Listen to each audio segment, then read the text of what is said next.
membantu. Pasti kata-kata itu langsung membuat kita terarah dengan yang namanya tempat. Tempat yang di dalamnya menyimpan berbagai macam misteri dan makhluk-makhluk astral yang mendiami tempat itu.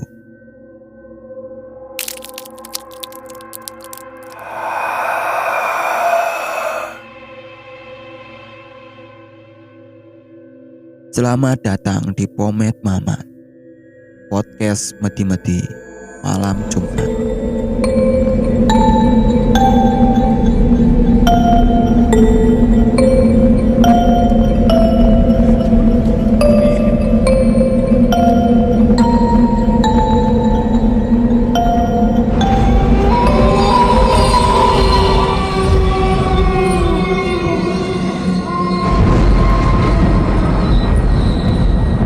Kembali lagi bersama saya yang akan menemani malam-malam Anda dengan cerita-cerita seputar dunia mistis yang menjadi bukti bahwa mereka makhluk tak kasat mata itu memang ada di sekitar kita. Sama halnya dengan cerita yang akan saya bawakan ini. Cerita yang bersumber dari pengalaman nenek salah satu kru kami. Seperti biasa, nama-nama yang kami bawa dalam cerita podcast ini adalah nama-nama samaran. Dan kisahnya pun dimulai. Tepat pada tahun 1970-an. Nenek Sulastri yang kala itu masih berusia 25 tahun. Sulastri tinggal bersama suami dan seorang anak laki-lakinya yang duduk di sekolah dasar. Pak Maman. Begitulah orang-orang memanggil suami dari Sulastri ini. Mereka tinggal di daerah perkampungan yang padat. Sehari-hari Ibu Sulastri berprofesi sebagai seorang perawat di suatu rumah sakit dekat dengan tempat ia tinggal. Dan suaminya adalah seorang guru di suatu sekolah menengah pertama. Profesi sebagai seorang perawat menuntut Ibu Sulastri untuk selalu siap kapanpun. Bahkan saat harus merawat pasien di rumah sakit pada malam hari. Profesi ini sudah ia jalani 2 tahun. Suasana malam hari di rumah sakit yang hening sudah biasa bagi Ibu Sulastri. Sampai suatu saat, tepat pukul 1 dini hari, saat Ibu Sulastri tengah menunggu jemputan dari suaminya di sebuah halte, ia mendapat telepon dari Pak Maman yang membuat Ibu Sulastri terkejut. "Yang benar, Pak. Bapak kecelakaan di mana?" tanya Ibu Sulastri dengan raut wajah yang cemas. Di sini diceritakan bahwa Pak Maman mengalami kecelakaan tunggal di jalan saat hendak menjemput Ibu Sulastri. Dan setelah tahu tempat suaminya itu, sontak Ibu Sulastri lari menemui suaminya tersebut, di mana tempat suaminya kecelakaan tidak begitu jauh dari halte itu. Dan sesampainya di tempat, ia melihat Pak Maman tengah berbaring kesakitan. Dan di tempat itu memang sangat sepi. Tidak ada seorang pun yang lewat. Nampak tangan kanan Pak Maman patah dan kakinya yang lecet lumayan parah. Karena panik, Ibu Sulastri langsung menelpon ambulan rumah sakit tempat ia bekerja. Dan beberapa menit ambulan pun datang dan langsung membawa Pak Maman dan Ibu Sulastri ke rumah sakit. Dikarenakan masih kondisi panik, Ibu Sulastri tidak sadar kalau ambulan itu bukan dari rumah sakit tempat ia bekerja. Sampai tiba di rumah sakit, ia terkejut. "Lah, kok malah nyampe di rumah sakit ini?" Tanya Ibu Sulastri pada sopir ambulan itu. Ini rumah sakit terdekat, Bu. Biar suami ibu bisa cepat ditangani, jawab sopir ambulan itu. Dengan raut wajah yang masih heran, Bu Sulastri langsung menuju UGD rumah sakit tersebut bersama suaminya yang kini dalam perawatan dokter. Dalam hati, Bu Sulastri masih penasaran. Kok bisa malah nyampe di rumah sakit ini ya? Sembari menunggu dokter yang sedang menangani suaminya itu, ia sesekali berjalan-jalan melihat sekeliling rumah sakit.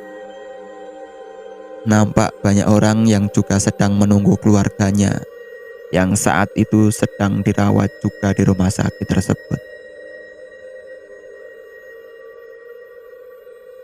Ibu sedang menunggu keluarganya ya, Bu? Tanya Bu Sulastri pada salah satu keluarga pasien. Iya, Bu. Ini suami saya yang sakit. Kalau boleh tahu sakit apa ya? Oh, itu tadi suami saya mengalami kecelakaan di perempatan pasar, Bu. Jawabnya. Kok bisa sama seperti suami saya ya, Bu? Barusan suami saya juga mengalami kecelakaan tunggal di situ. Kalau boleh tahu, suami ibu kecelakaannya kapan ya, Bu? Tanya Ibu Sulastri yang masih penasaran. Tadi, Bu, jam 1:30. Jawabnya. Sontak Bu Sulastri kaget. Dalam hati ia bertanya-tanya. Padahal tadi di jam segitu dia tidak menemui seorang pun lewat. Bahkan sampai ada yang kecelakaan di situ. Namun tiba-tiba dokter keluar dari kamar tempat Pak Maman dirawat. Dan Bu Sulastri langsung menemui dokter dan menanyakan kondisi suaminya itu. Suami ibu mengalami retak pada tangan kanannya, Bu, dan luka sobekan di kaki. Jawab dokter itu. Terus sekarang bagaimana kondisinya, Dok? Tanya Bu Sulastri. Tangan Pak Maman sudah saya kasih pen, dan luka sobekan di kakinya sudah saya jahit. Tapi mungkin sekarang belum boleh pulang. Biar kondisi Bapak membaik dulu. Jawab dokter itu. Mendengar jawaban dokter itu tadi, Bu Sulastri perlahan masuk ke kamar Pak Maman dan menemui Pak Maman yang masih belum sadar karena efek obat bius.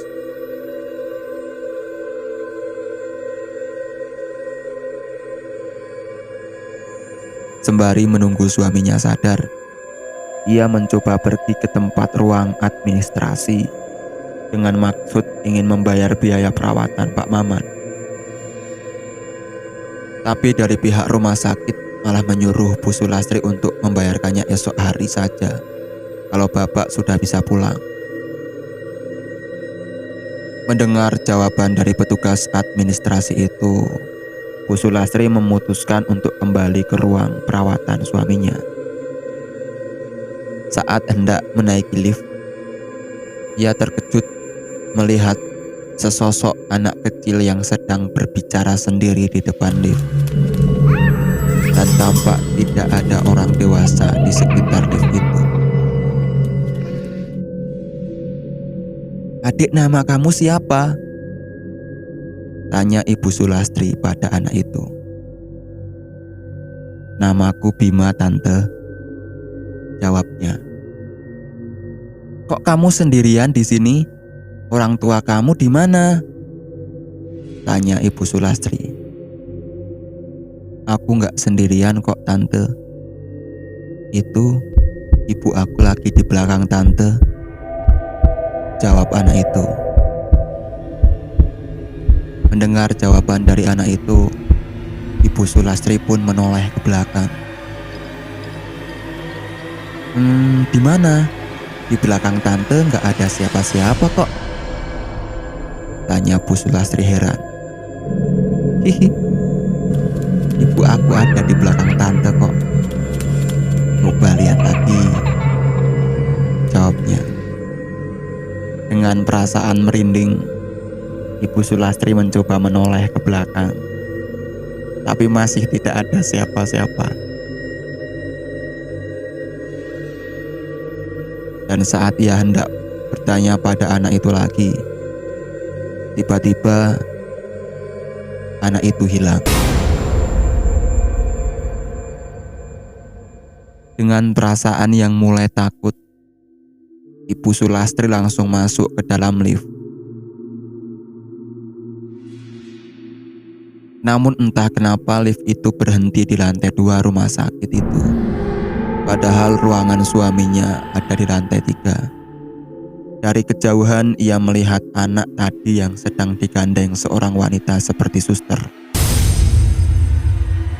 Tapi saat mereka menoleh ke arah Bu Sulastri, Bu Sulastri pun menjerit histeris. Nampak wajah suster itu yang rata dan anak yang ia temui tadi, bola matanya menjalar keluar.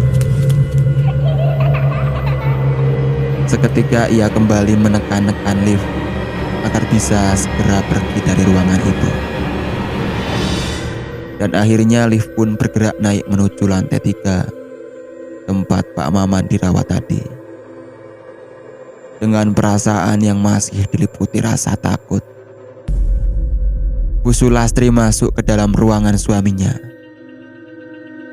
Dan lagi-lagi ia melihat suster berwajah rata itu, yang kini berada di samping suaminya yang masih belum sadar. Ibu Sulastri pun menjerit ketakutan, sampai dia merasa seperti ada yang menepuk pundaknya. Teriak Bu Sulastri saat ada yang menepuk pundaknya. Ada apa, Bu? Tanya dokter rumah sakit itu. Itu dok, di dekat suami saya. Apa, Bu? Ada apa? Saat menoleh kembali ke arah suaminya, nampak tak ada siapapun di situ. Yang ada hanya Pak Maman yang sudah sadar. Bu Sulastri, dikarenakan Pak Maman sudah sadar dan lukanya sudah ditangani, kemungkinan besok Bapak sudah boleh pulang. Dengan perasaan yang masih ketakutan, Bu Sulastri pun hanya bisa mengangguk. Dan perlahan ia pun menghampiri suaminya yang sudah sadar itu dan bercerita tentang kejadian-kejadian aneh di rumah sakit itu. Ah, mosok toh, Bu? Jawab Pak Maman. Iya, Pak. Lama ibu kerja dadi perawat, kayak bengi iki ibu diweruhi hal-hal sing aneh kaya ngono kuwi. Jawabnya. Ya wis, Bu. Penting ndonga karo sing kuwasa wae to. Jawab Pak Maman. Keesokan harinya Pak Maman sudah diperbolehkan pulang ke rumah. Dan saat mereka berjalan melewati lobi rumah sakit, tiba-tiba langkah Bu Sulastri terhenti kala melihat boneka berada di sudut ruangan yang berkedip dan perlahan-lahan menoleh ke arah Bu Sulastri. Namun Bu Sulastri mencoba untuk tidak takut dan hanya memejamkan matanya.